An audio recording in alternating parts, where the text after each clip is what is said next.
figli non ho avuto nessuna oh cavolo, scusa, io parlo italiano!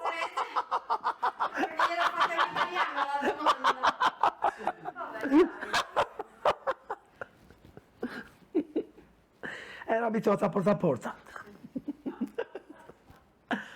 No, io non ho avuto torra.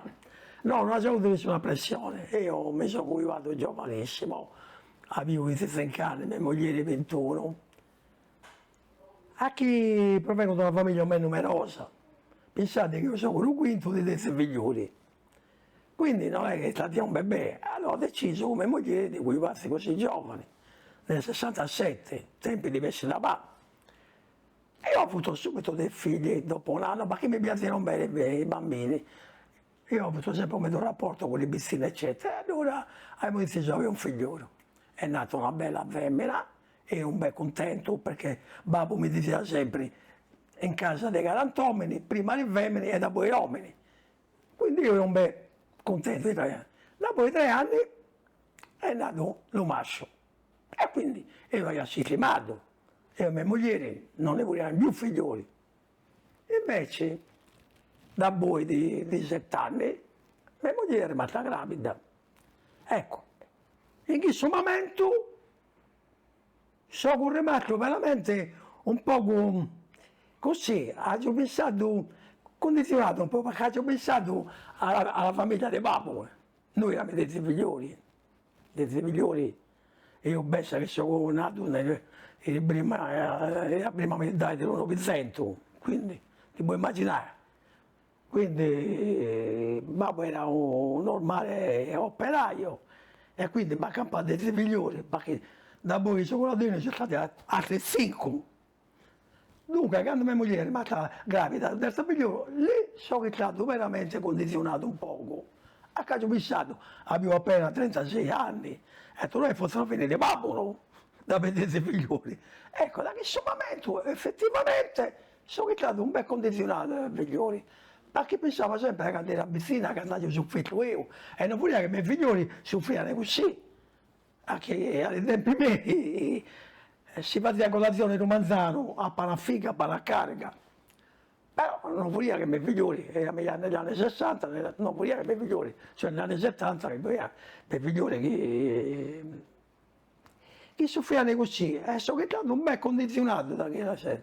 Dopo, per fortuna, è andato un po' tutto bene e mi sono confermato a 3 figlioli. Mi sono confermato.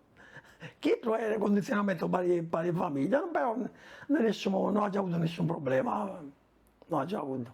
A Sassari, penso che babbo mio era, oggi ha fatto 120 anni, quindi era dei primi del Novecento, e teneva sempre sia da babbo che da mamma, che le femmine che non volevano i figlioli la chiamavano a pianta secca, era un po', non era una baracca un bel, eccetera, però io non condanno le femmine che non hanno avuto figlioli, che non hanno avuto figlioli. A chi oggi avere un figliolo è un bel problema. Cioè, quando sono nati i miei figlioli, i primi anni 70, uno del 69, l'altro del 72, i tempi erano un bel diversi da noi, che erano, si andava ancora, non si buttava la merendina, non c'era l'ubondì, non c'era la marmellata, non c'era la Nutella, e quindi magari con un panino si arrangiava. Va però, i tempi sono ben ciambati. Dunque, ma avere figlioli è veramente un bel problema. Quindi io non condanno le femmine o le famiglie che non vogliono avere figlioli, perché è un depressione malato, come dicevo. Perché io da piccino ho un bel soffritto, un bel. Quindi, dunque, quando ho avuto i miei figlioli, quando ho avuto gli altri figlioli, io ho un poco problema. Ho detto, ma devo far soffrire i miei figlioli come ho soffritto io? Cioè avevo solo un paio di botti, sia per la domenica per le fattoria, avevo un pantalone che mamma mi faceva sentire il zappo, le gatte che pareva la casa geografica. Ecco, Allora, chi mi, quindi io alla femmina non li condanno, no, no.